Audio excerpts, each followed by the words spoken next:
Capítulo 1. El profesor Robert Langdon levantó la mirada hacia el perro de 12 metros de altura que había en medio de la plaza.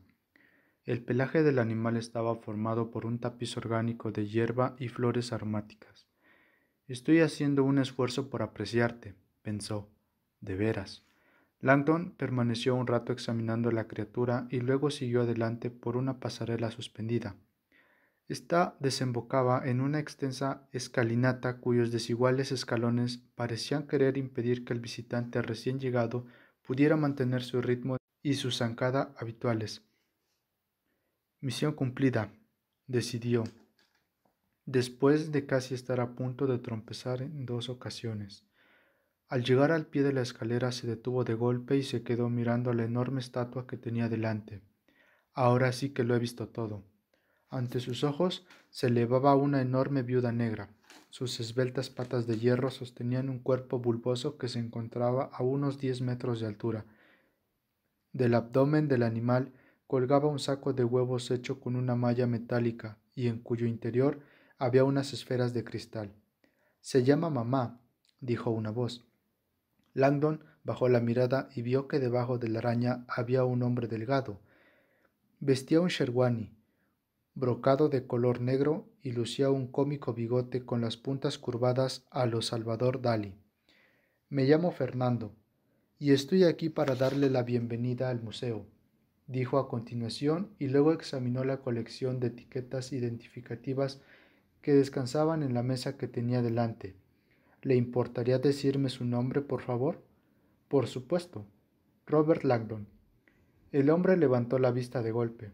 «Vaya, lo siento, señor, no lo había reconocido». «Ni yo mismo me reconozco», pensó Langdon, ataviado como iba con un frac negro y pajarita y chalecos blancos. «Parezco un miembro de la Wiffenpuff». El atuendo clásico que vestía tenía casi 30 años y era un vestigio de su época como miembro del Club Ibis en Princeton. Afortunadamente, gracias a la rutina de largos que hacía en la alberca, todavía le quedaba bastante bien. Con las prisas, había agarrado la percha equivocada del closet y había dejado atrás su smoking habitual. En la invitación se indicaba que había de ir de etiqueta. Dijo Langdon: «Espero que el frac sea apropiado». «El frac es un clásico. Está usted elegantísimo».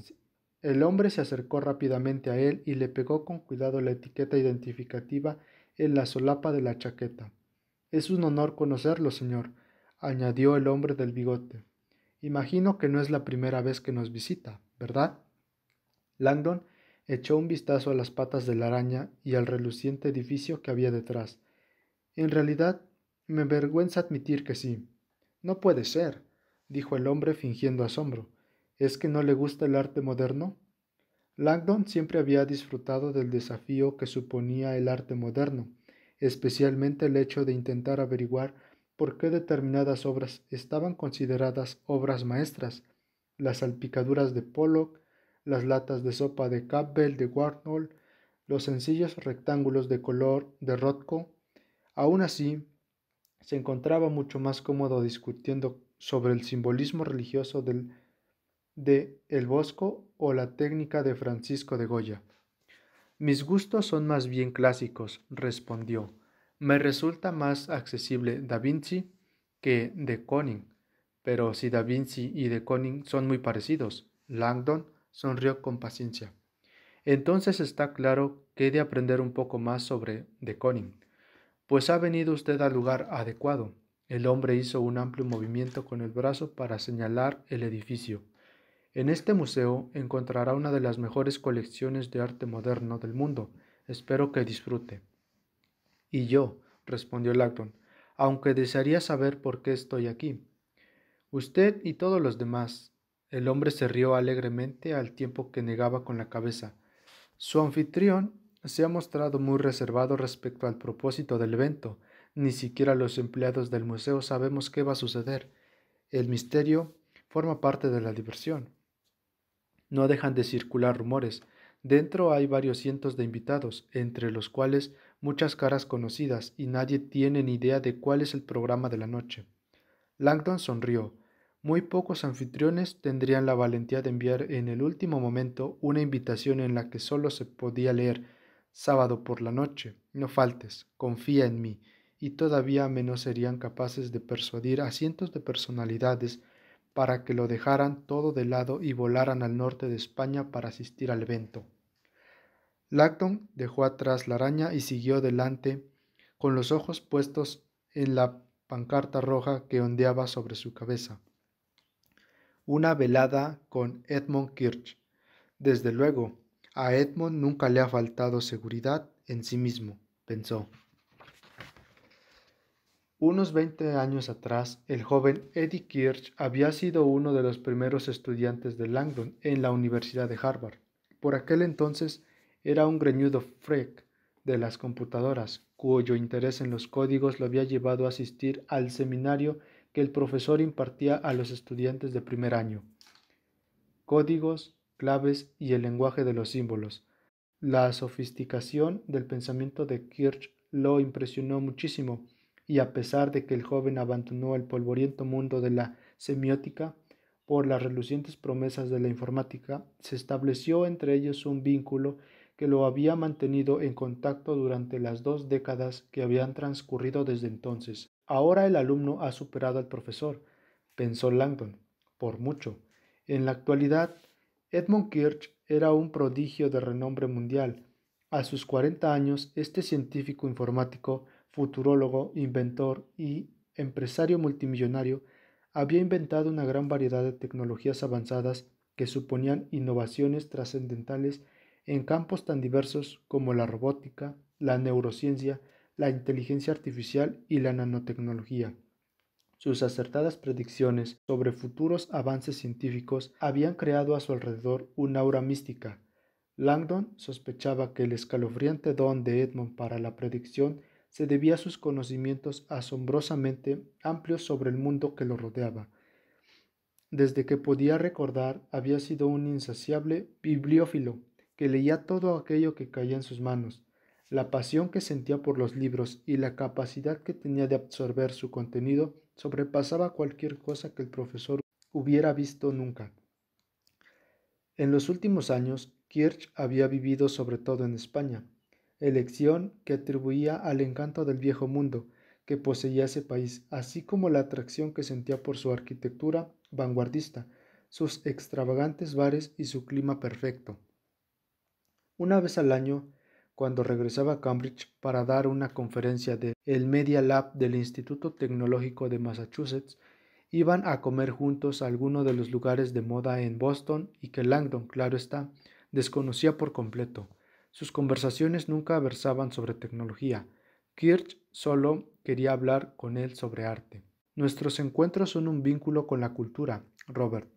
Mis clases particulares con el soltero más entendido en arte del mundo.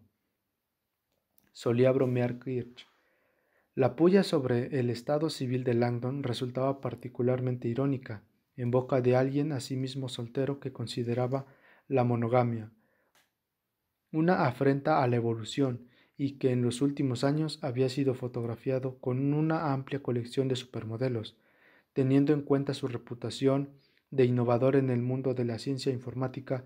Uno habría podido imaginar que se trataba de un cohibido freak de la tecnología. Sin embargo, Edmund se había convertido en un moderno ícono pop que se desenvolvía en círculos de celebridades, vestía a la última, escuchaba arcana música underground y tenía una amplia colección de valiosas obras de arte impresionistas y modernas.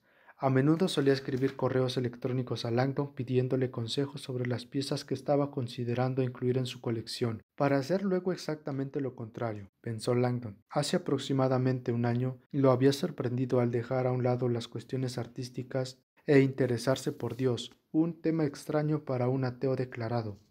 Mientras comían un asado de tira poco hecho en el restaurante Tiger Mama de Boston, su antiguo alumno le preguntó por las creencias fundamentales de varias religiones del mundo y en particular sobre sus distintos relatos de la creación.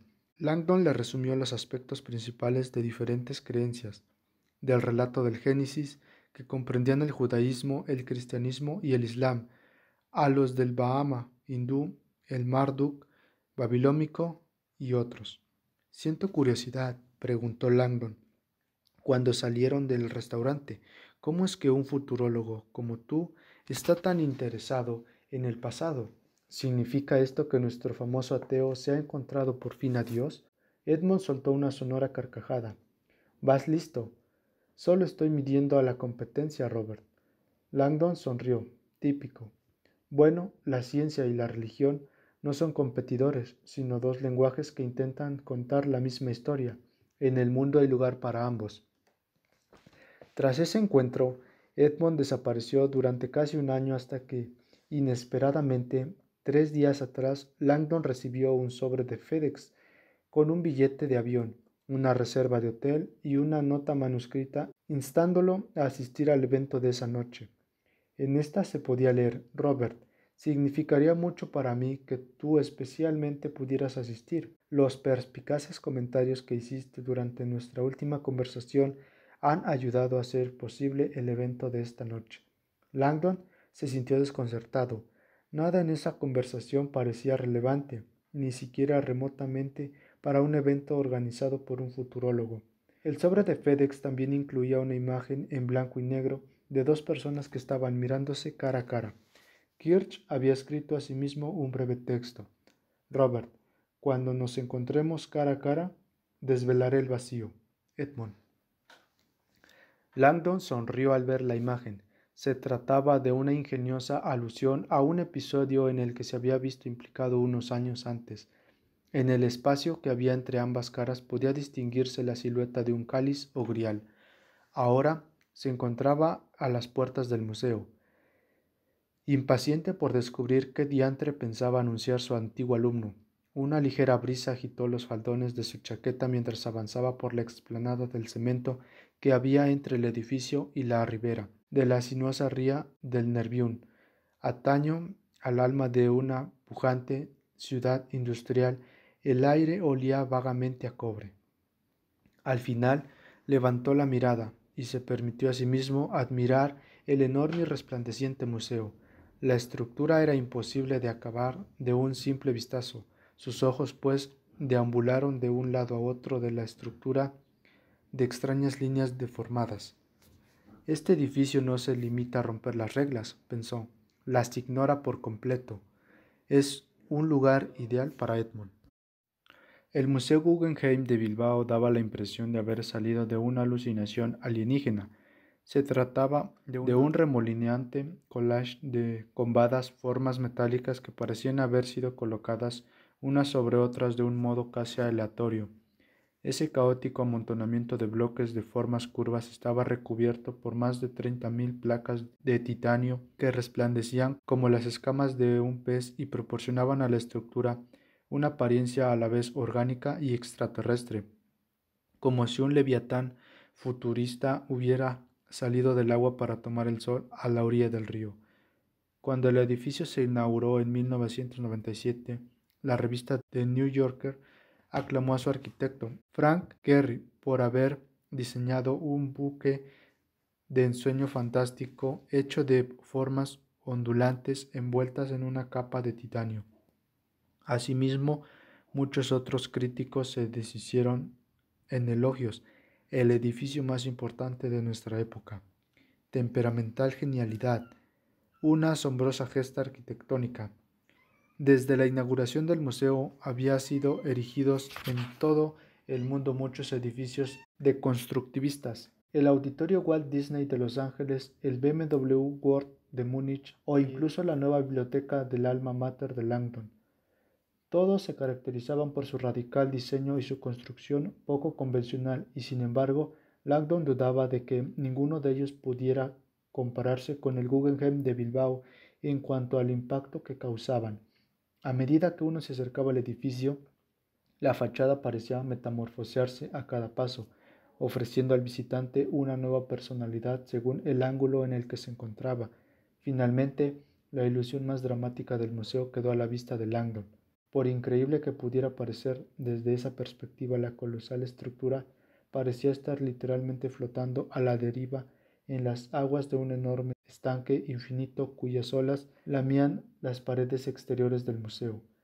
El profesor se detuvo un momento para maravillarse ante el efecto y luego se dispuso a cruzar el estanque a través del puente minimalista que se arqueaba por encima de la cristalina extensión de agua.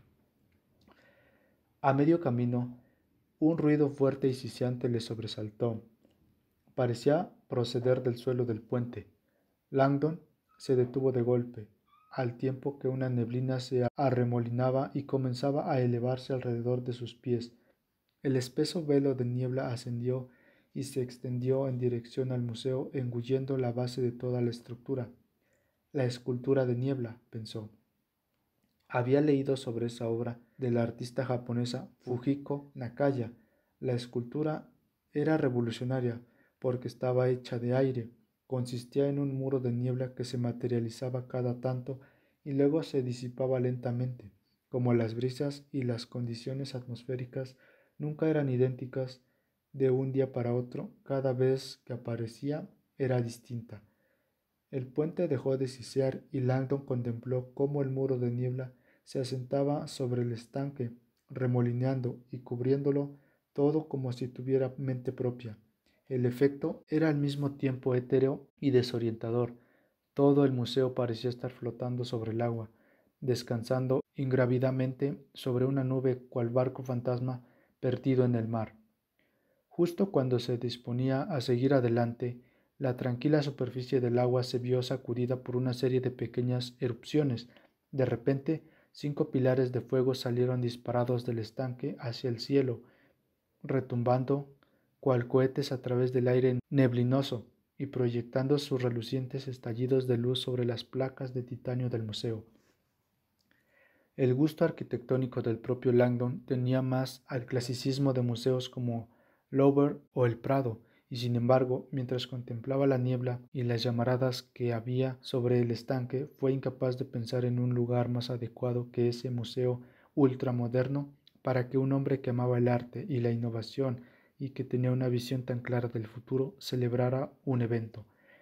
Abriéndose camino entre la niebla, se dirigió finalmente hacia la entrada del edificio, una ominosa abertura negra en la estructura reptiloide.